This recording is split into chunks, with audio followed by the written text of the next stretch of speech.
Hey y'all, I'm Brittany Kelley, and welcome to The Journey Within.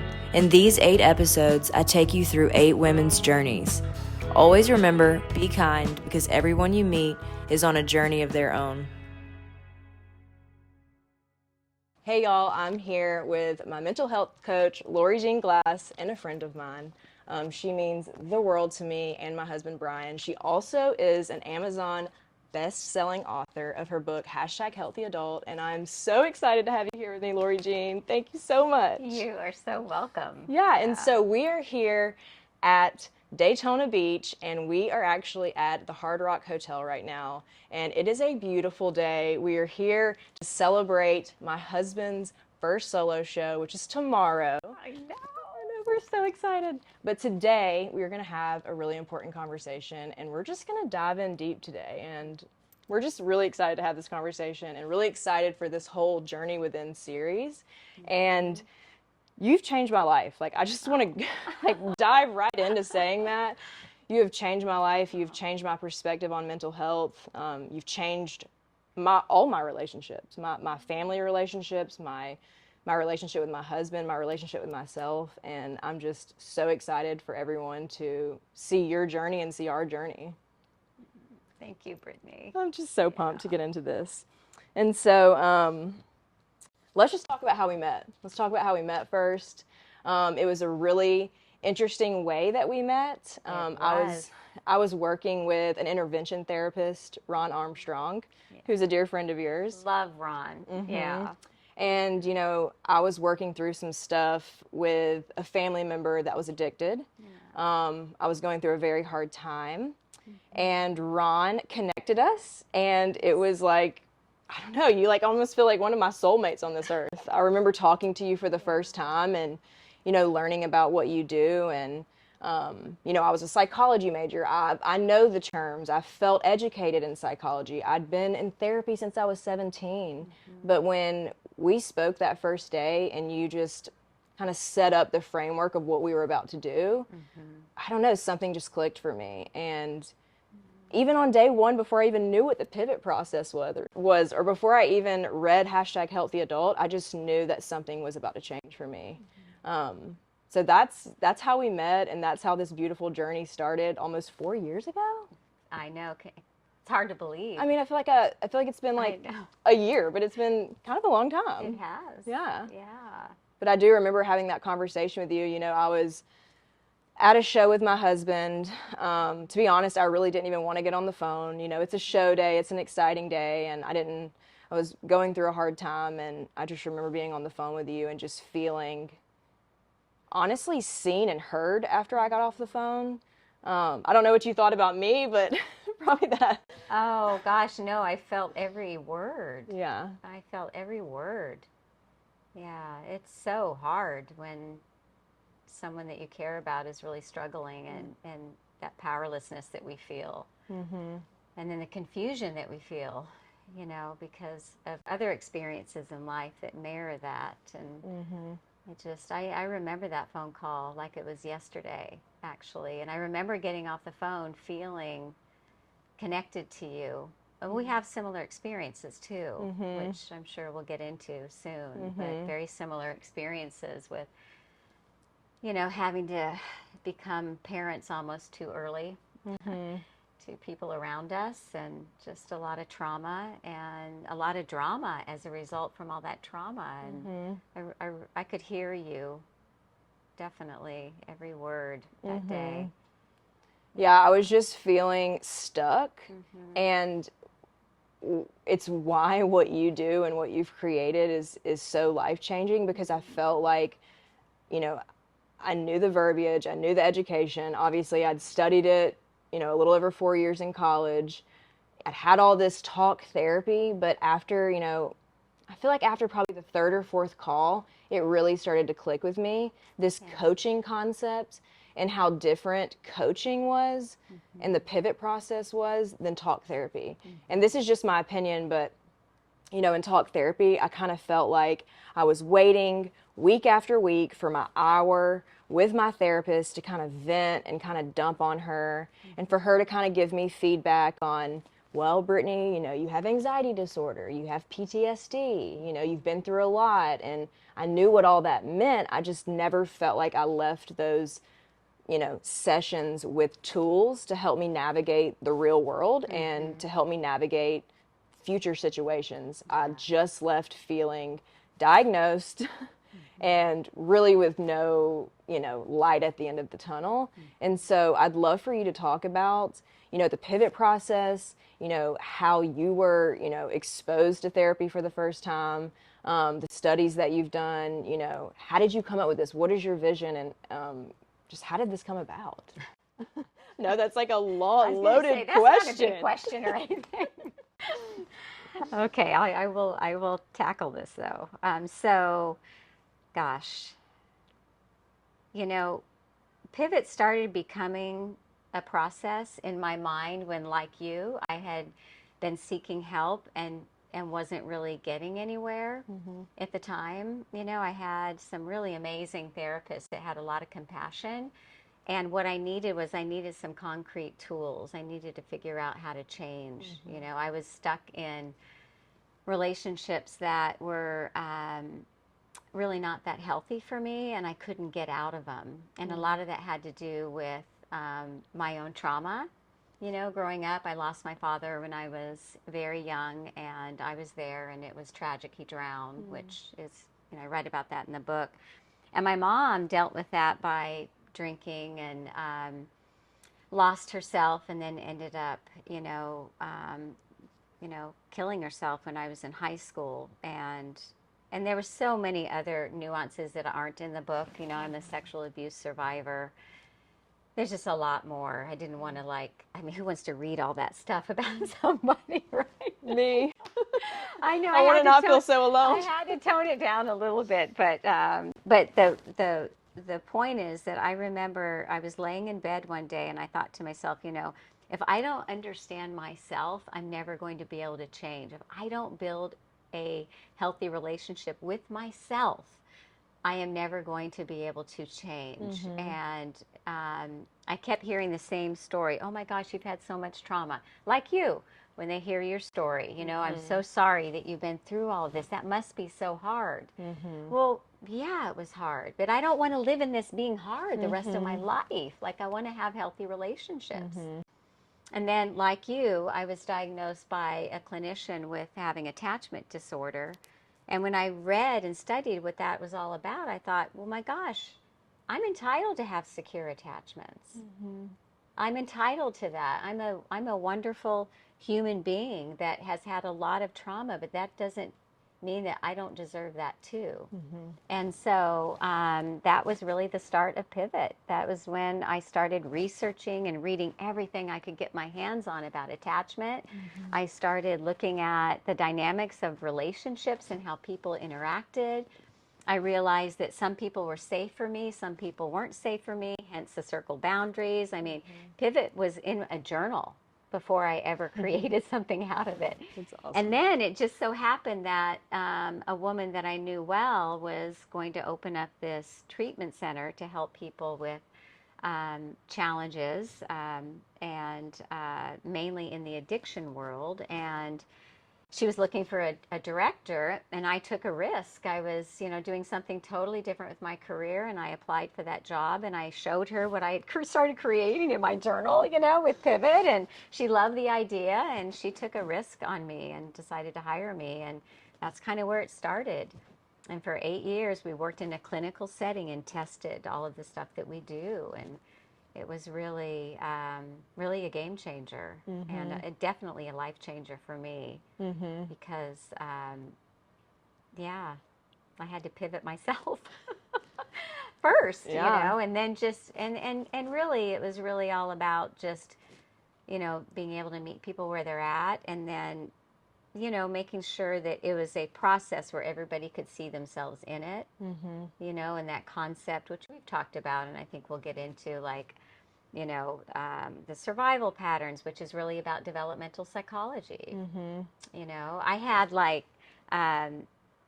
it was almost like, developmental psychology, let me explain what it is. Okay. So developmental psychology is really when you look at these developmental stages and you look at how you really showed up in those stages. What did you learn? What did you do? How did you behave? What was your surroundings? Was there any, trauma there?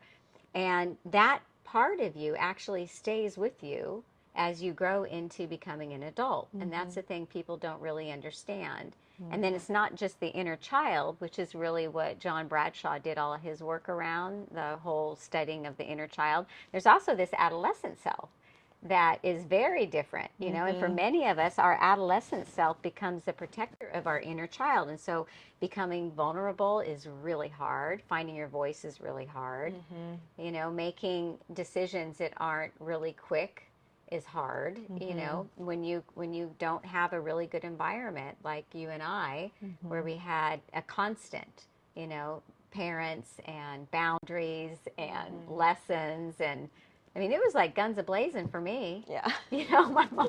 My mom, God bless her heart, and it wasn't all bad, but she would get drunk and do things that one day were okay, the next day they weren't, and it was just really challenging when I became an adolescent. So I became spirited, man. I mean, don't mess with me.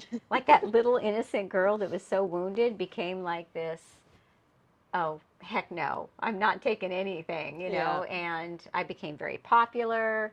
I didn't take no for an answer, all the things that people do. And becoming an adult, having those parts of me still very much alive made things confusing sometimes. I don't know if any of this makes sense. No, it makes so much sense. And I feel like our teenagers totally would have been friends, number one. Totally. And another thing that Which is, by the way, when you called me that day, that was your teen. Oh, I know. Now that I look back, I'm like, part of your team. Just no, like, honestly, yeah. Once you introduce that concept to me and you make, when people go through this process, you or their coach makes them name these parts of themselves. That's and so right. you name your child, you name your, teenager, and my teenager's name is Mariah. Mariah. And what's your teenager's name? Scarlett. So Mariah and Scarlett totally would have been besties. Yeah. But that day when I called you, I was operating out of my teenager, and I realized that I had been operating out of my teenager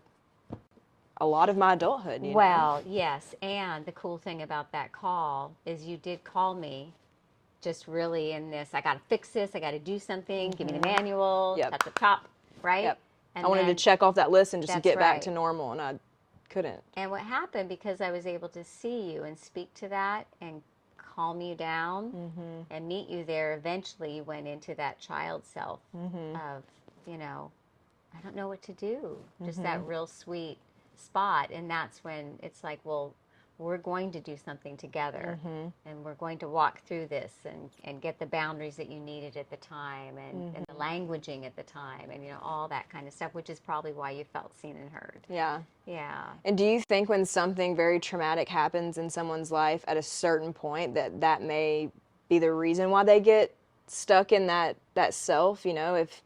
Oh, oftentimes we call that a trauma response. Yeah. When you go through something similar in your current life that mirrors something that you went through, before, no matter what age or what stage, oftentimes that same trigger, will come up. I talk about my, a couple of stories I think I have in the book. There's a few that come to mind, where similar things can come up and just take you right back there, Yeah, I felt like for me,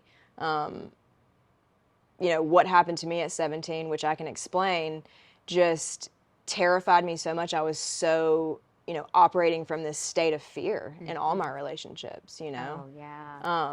And, for me growing up, my mom and dad really weren't there for me. They were caught up in their own, journeys.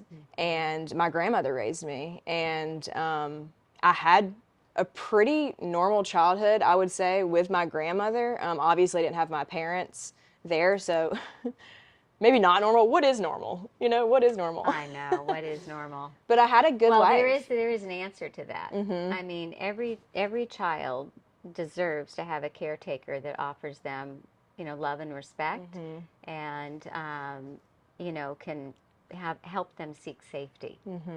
And that's what your grandmother offered you, was that safety. Yeah, and so I felt like I had that love and safety from her, but then I also missed that from my parents. That's right. And she gave me, you know, the best life that she knew how to give me.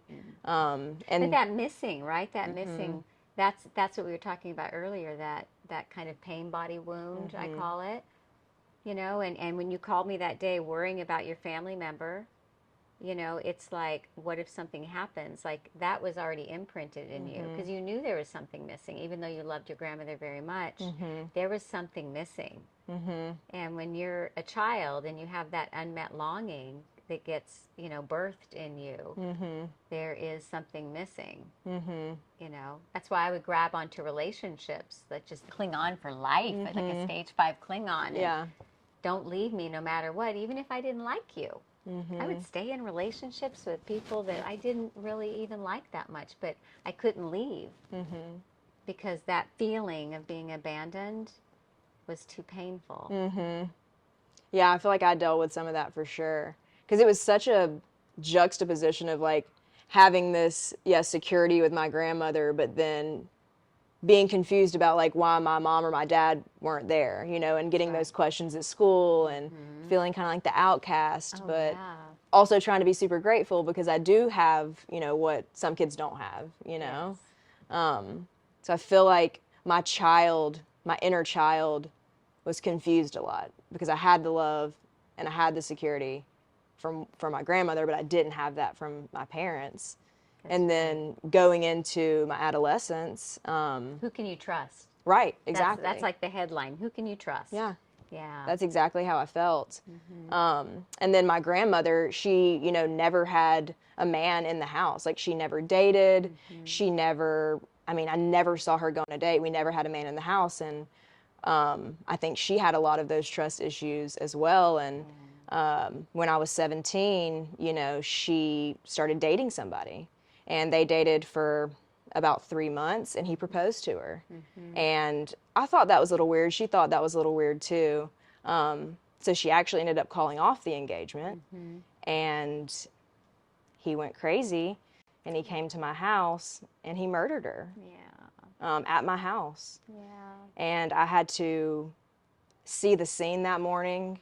You know, that was life-changing, you know. And really the only way I can sit here and talk about that with a straight face is because I've done a lot of work around that. You know, that haunted me. And it still does haunt me, but that haunted me for so long because the moment I was able to trust this man with my grandmother, within 3 months, he's taken her life and almost taken mine too, you know, if I would have been there. And then he took his own life. And so I feel like, you know, bam, at 17, I'm orphaned to an extent. That's right. I have to finish high school with... You were 17. That's how old I was when my mom killed herself. Oh my gosh, yeah. I know. It's such a weird age because you're not an adult yet. You can't like just get in your car and go sign a lease somewhere and move out. Like you have to depend on someone else to get you to your adulthood. And I was feeling super abandoned and super not seen or heard and just confused, you know. And I got thrown into therapy. I got thrown on medicine. Everything was kind of coming at me, and I didn't really have any family to fall back on. And, you know, I moved in with a really good friend of mine and her family, and they really, really embraced me and helped me through high school. And did you get kind of numb for a while? Oh my goodness, I mean, I know you did because we talked about it. Yeah, no. I think it's important to, you know, because that's what so many people struggle with is when you reach that numbness, when you don't know what to do with the pain. I was so numb. I mean, I never thought about suicide, but I thought many, many, many times, like, I just wish I could disappear, you know? Like, I never had the thought, like, I want to hurt myself or, you know.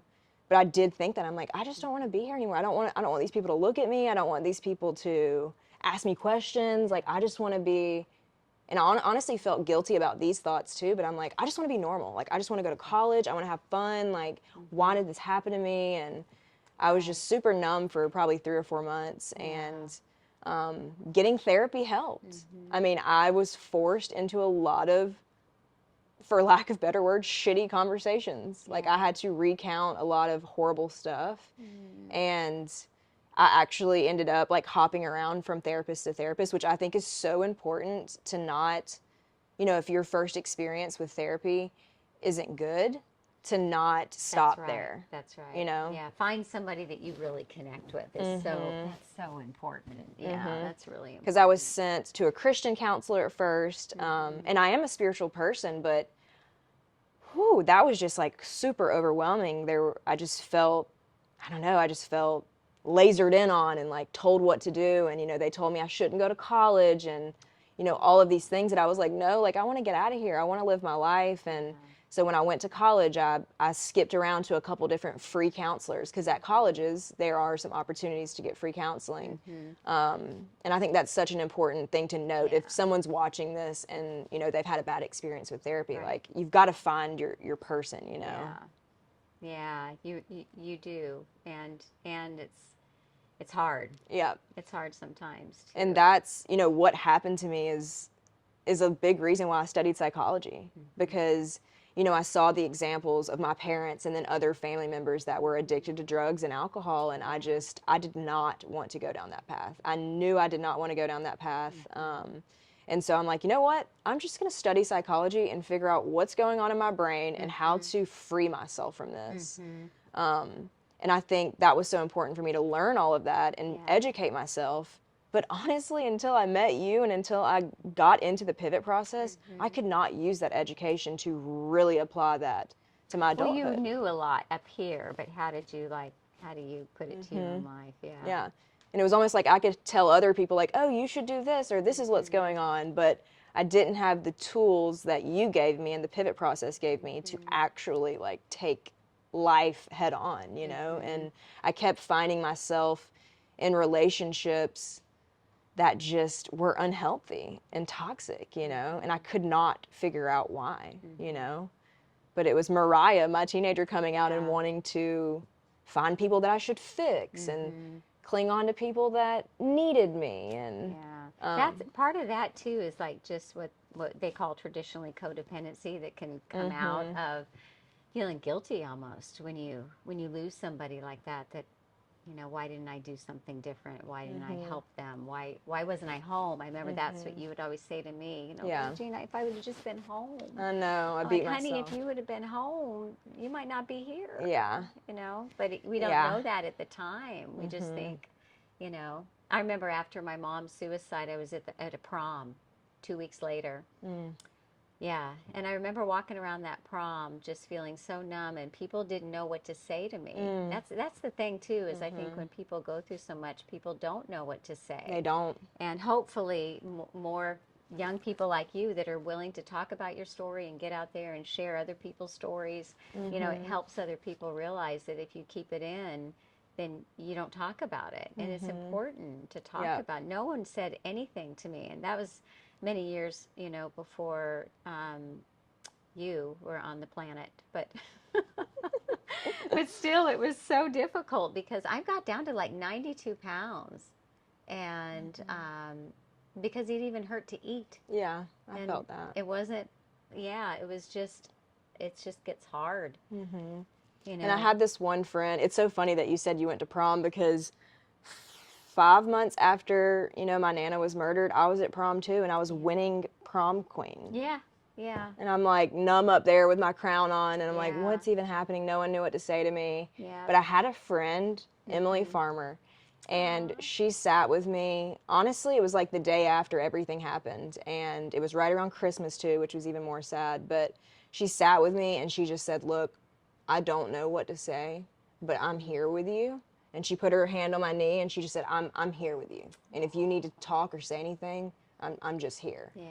And that, looking back, was like so profound for her to even just say that, or maybe she didn't know what she was even saying, but I'm like, just having someone say, look, I don't have the right words to say, but I'm here for you. And like, if you ever just need to vent or say anything to me, like, I'm here, Oh, it's so important. I think because first of all, she named it, right? Instead of just like letting it be out in the air here, she just named it for you. Look at it. That's her way of saying, I'm here for you. I don't even know what to do, but I know there's something up, and it's big, and it's hard. and I'm here, and I'm not going anywhere. I mean, people need that. They need that. And, you know, some other, you know, concepts within Pivot that really helped me, and I want you to explain, is, you know, when I started learning about the whole perspective. And when you first explained it to me, I'm like, well, that's so simple. I know.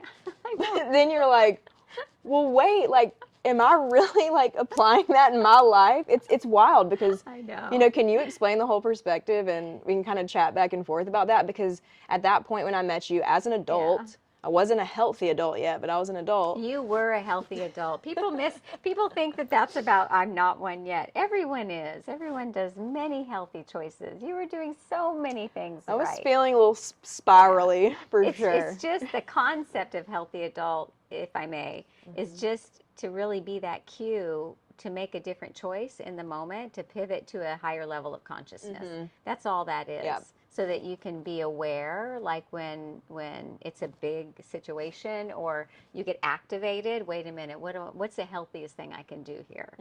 It's kind of like, you know how we toss around the word mindfulness, but what does that really mean? Are we just going to go to a dinner party and sit there and somebody says something and you're going to go, oh, be mindful, pass the peas? I mean, that's not, Right. excuse me while I go do yoga in the bathroom for 5 minutes. Like, that's not going to happen. Right. But actually being able to trigger and just say, wait a minute, healthy adult here, all hands on deck. Let's not hurt myself, therefore not hurt anybody else, and make a different choice. That's what that metaphor stands for. Yeah. But when you explain like the whole perspective, and obviously when I first heard it, I'm like, well, that's so simple. But when I really started taking inventory of what I was doing every day and every week, at that time I was like, you know, I'm just working out. Like, I'm just, like, my husband and I both were working out a lot then. I really wasn't filling myself up. You know, you're going to explain it, but I wasn't filling myself up spiritually, emotionally.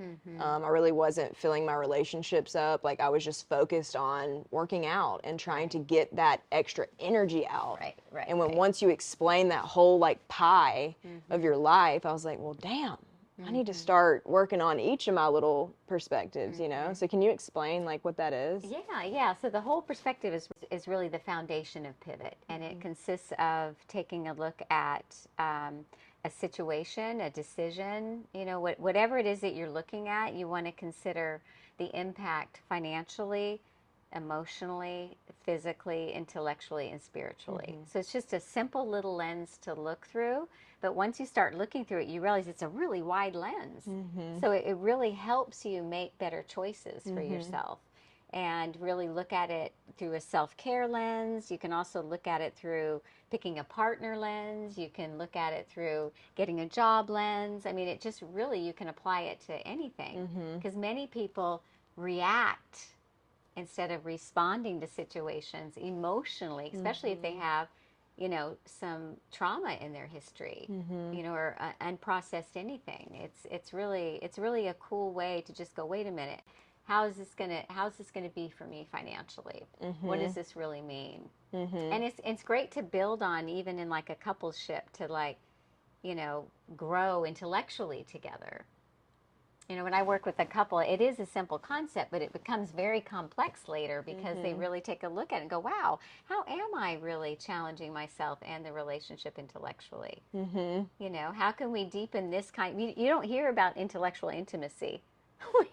We hear about emotional intimacy, physical intimacy, but there's like an intellect that keeps people together too. It's so important. You and Brian have that. Yeah. You guys both are really hungry to learn and experience things, and you know, that is the intellect, curiosity, you know, to just build that. Yeah, no, that helped, you know, my relationship with Brian, my husband, so much, because it's like, I mean, even now, like 4 or 5 years later, I like glance and I'm like, well, how are we doing in these departments? Or, you know, or even the intellectual intimacy, like that's such a great example. Like, I love bringing stuff to Brian and saying like, oh, I just learned this today, or, you know, it's things to connect over and not things to fight over, and not things to disconnect over, you know, or even like finances. Like, I know so many people, you know, that I've talked to throughout the years, like, fight about finances, but it's like, if you just chip away at those healthy conversations, you know, daily, weekly, and you're filling your whole perspective in a positive way, like,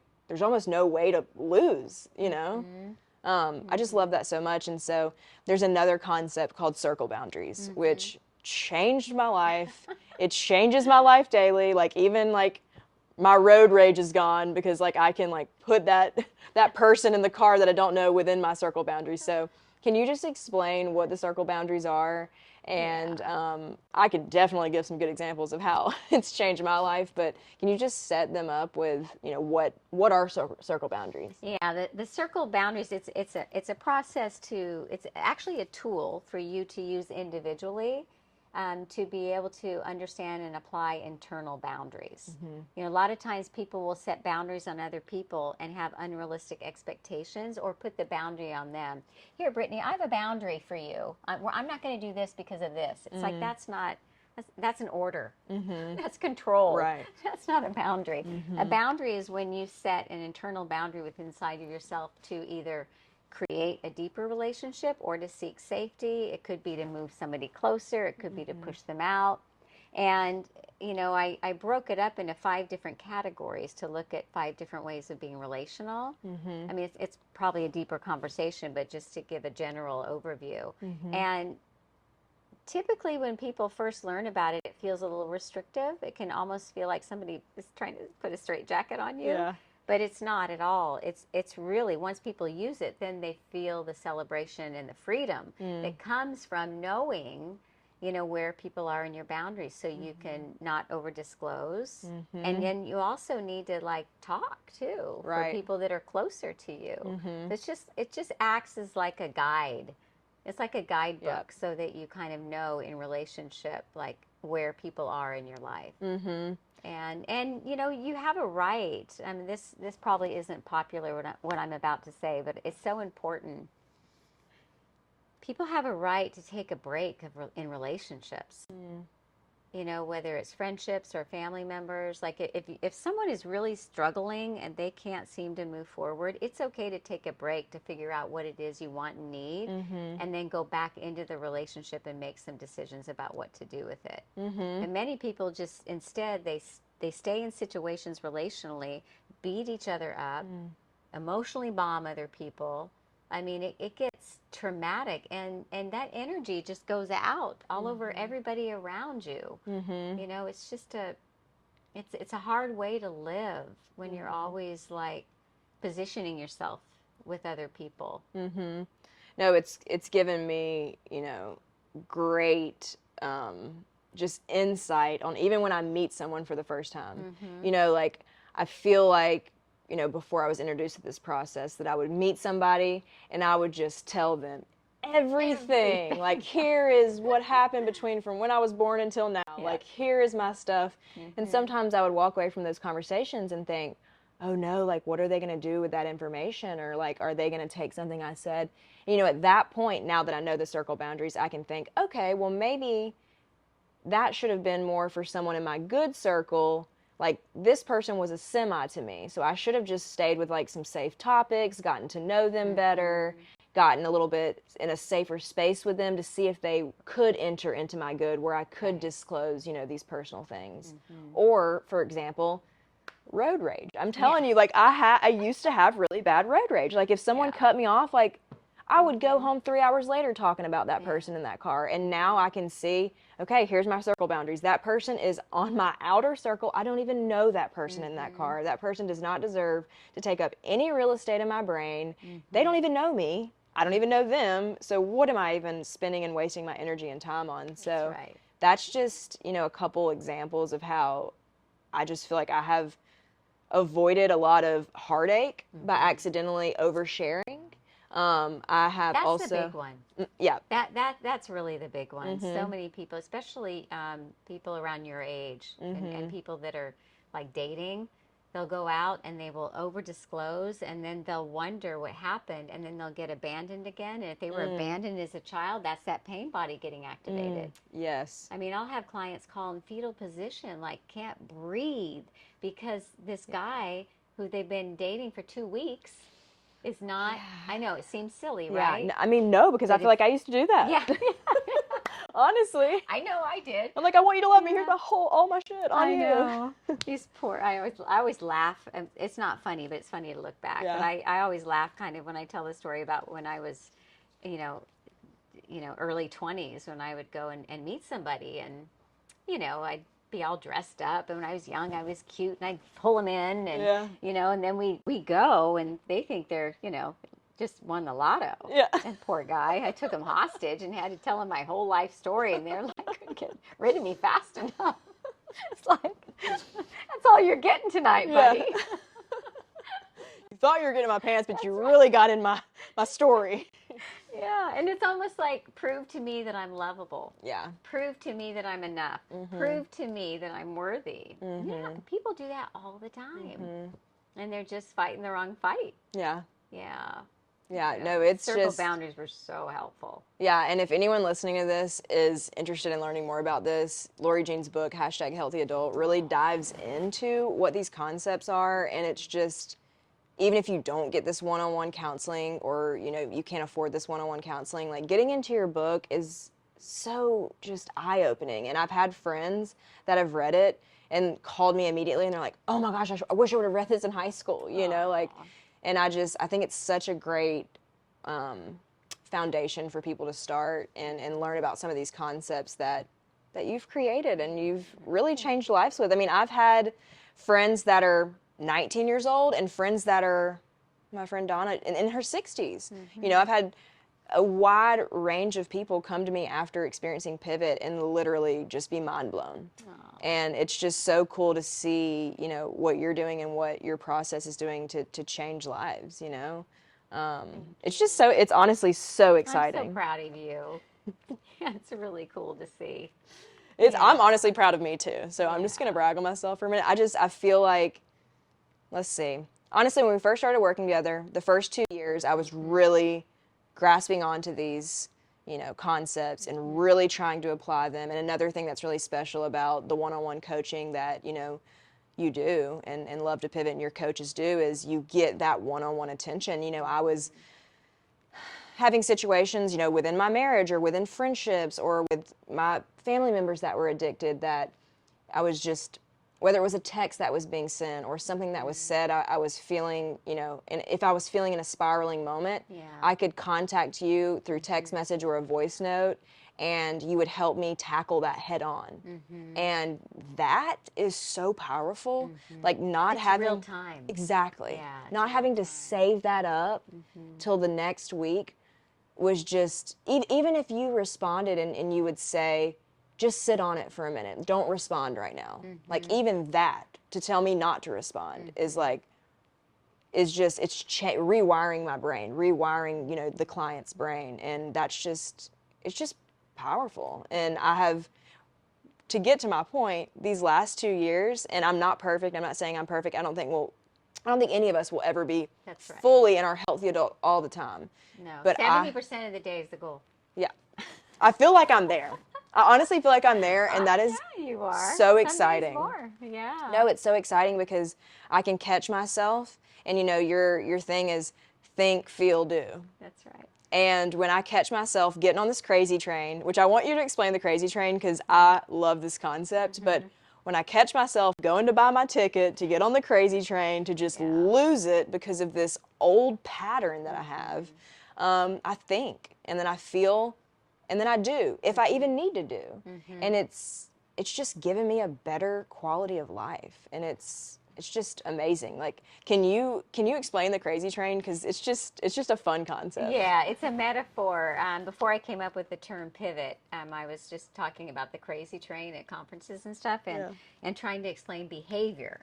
So the crazy train is like 3 stages. It's like when you all of a sudden get triggered about something and shit's about to go down. Yeah. And so I call that heading to the train station. That's number 1. You're just going to go. You've got to do something because you know what? You can't manage or tolerate your feelings. That's what that first trigger is. When you can't manage and tolerate your feelings, shit's about to go down and you're going to head to the train station. Then you buy the ticket. That's when you're making a plan. Yeah. That's when you know exactly what you're going to be doing, how you're going to do it. You got it all figured out and no one's going to stop you. Yeah. And then boarding the crazy train is when you engage in the behavior. That's when you actually do And it. you're just honk, honk. Yeah, and then, and you know, you can stay on that train for a long time.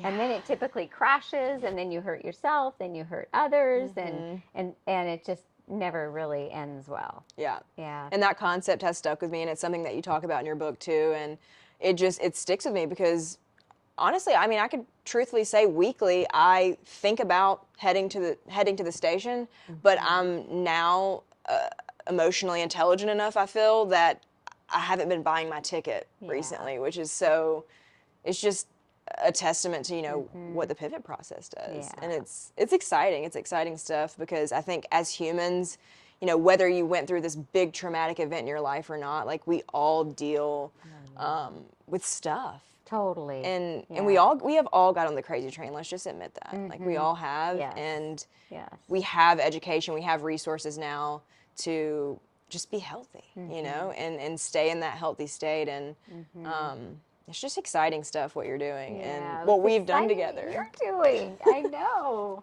I know. So let's Proud just. of you. This is just a fun question to wrap up. So, what is something that you would tell your inner child?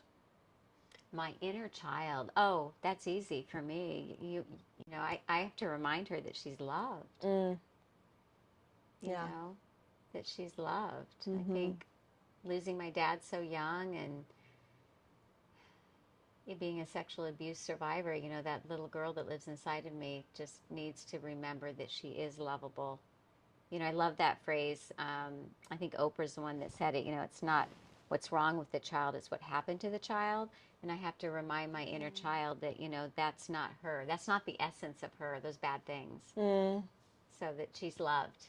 I love she's that. Worth loving. I don't want to steal your answer, but I feel like I would tell mine that too because I feel like I was so embarrassed of my story for a long time, you know? Totally. And even into my being a teenager and going to school and, you know, I went to a private school, which was so odd because I'm like living in this double wide trailer with my grandmother in the country. Queen of the double wide. Queen of the double wide, me. And then I'm going to this private school with all these rich kids, and I was so ashamed of my story. And so, like, I feel like I would go back and tell, like, my child and my teenager, like, none of that matters. None of that's ever going to matter. Those opinions of those people will never matter.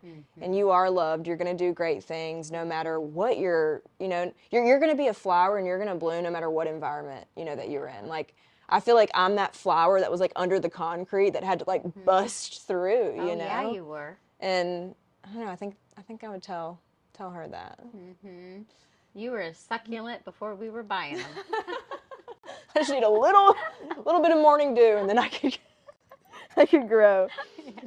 Okay, so how would you? So this is a big thing because you know we just talked about trauma and it being sometimes hard to approach people that you know have been through rough times and you don't know what to say to them. So what would you tell someone that was watching this? Like, how would you reach out to someone who may be struggling, with their mental health? Like, as a friend or as a family member, like, what's an appropriate way to reach out when you know someone's struggling? Well, I think the most appropriate way is to let that person know that you don't know what the most appropriate way is. I love that. Like I've often said, look at, man, I don't know how to say this. It might come out messy, but I need you to know that I care about you. I care about you, and I'm here for you. And whatever it is, I welcome it. It's okay. It's okay if it's messy, and I'm just here for you if you want some help. Yeah, I love that. I think just knowing you don't have to do it perfectly. I have a lot of mixed feelings about this whole intervening, how we intervene on people, that have problems. I think that we really have to be mindful of the fact that people want help. They don't want criticism. They don't want to feel more shame. They don't want to feel more bad about themselves. Yeah. And when we make people wrong and bad for their behavior when they're just trying to figure things out for themselves, I think that's really it's very wounding. It's very wounding. I think just privately speaking to them directly Yeah. That makes so much sense. And sometimes people aren't ready for help, and being able to recognize how much do you insert yourself. I mean, this was your story. How much do I insert myself into this? How much can I do? When do I stop? When is it enough? Because at the end of the day, that's one thing that we do at Pivot is we work with people who are willing.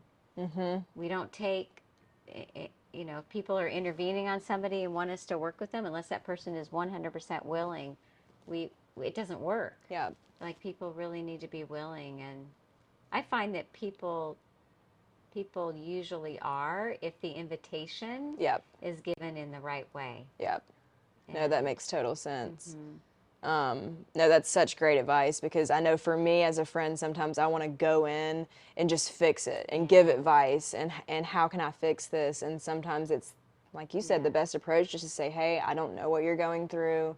I don't know how I can help, but like, I hear you and I see you and I love you and I just want to be a safe space, In the few years, laugh out loud, I've been doing this. I will say that the thing that I have found that people do not like the most is for other people to tell them how they're thinking and feeling.